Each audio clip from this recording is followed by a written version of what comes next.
how to see what friends liked on Instagram. Hey guys, in today's video, I'm gonna answer a common question: can you actually see what your friends have liked on Instagram? So, the short answer is yes, kind of. Open up Instagram app and make sure it is updated to the latest version available.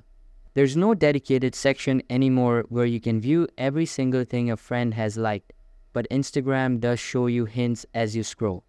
When you're watching reels or scrolling through posts, you might notice a little line underneath the content that says something like liked by next written your friend's name.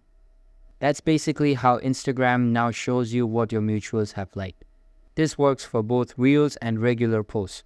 You'll only see it if you happen to come across the same post. They liked it doesn't work like before where you could view all of someone's activity. So if you're curious, just keep an eye out while scrolling. That's really the only way Instagram currently shows you your friends' likes. If this helped, feel free to give it a like and don't forget to subscribe for more simple tips like this. Catch you in the next one.